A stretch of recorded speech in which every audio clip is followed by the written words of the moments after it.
नाज़रीन, कराची में Sindh government children अस्पताल फंड्स न होने पर बंद। इमरजेंसी और वार्ड्स में दाखिल नन्हे बच्चों को निकाल दिया गया। अस्पताल के मुलाजमीन 2 माह की तनख्वाह से महरूम हैं।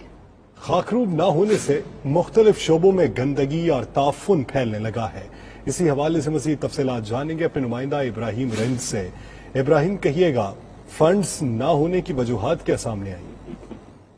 जी देखिए, बिल्कुल ये सिंध गवर्नमेंट चिल्ड्रन अस्पताल है जो कि कराची में बच्चों की बीमारी का दूसरा बड़ा अस्पताल है, जो कि पब्लिक प्राइवेट पार्टनरशिप के तहत चलाया जाता है। हुकूमत सिंध इनको 48 करोड़ रुपए जो है वो सालाना अदा करती है पीईआई एनजीओ को, लेकिन कई माह से हुकूमत सिंध ने महकमा सेहत ने फंड नहीं दिए, जिसकी वजह से वहाँ के 400 से ज्यादा मुलाजमीन 2 माह की तनख्वाहों से महरूम है, जिस वजह से इमरजेंसी बंद कर दी गई है। वार्डों में जेर इलाज मरीज बच्चों को बाहर निकाल दिया गया और वार्डों को ताले लगा दिए, जिसकी वजह से मरीज बच्चों की जिंदगियों को खतरात लाक हो चुके हैं और मरीज जो है वहाँ से चिल्ड्रन अस्पताल से एनएचसी अस्पताल रवाना हो रहे हैं। लेकिन इसके बावजूद भी हुकूमत सिंध और महकमा सेहत तवज्जो देने को तैयार नहीं है। अस्पताल इंतजामिया का कहना है कि जब तक इनको फंड रिलीज नहीं किए जाएंगे वो अस्पताल के मुख्तलिफ शोबाजात का बाइकाट रखेंगे और 2-4 दिन बाद वो मुकम्मल तौर पर अस्पताल को ताला लगा देंगे जब तक हुकूमत फंड नहीं देगी।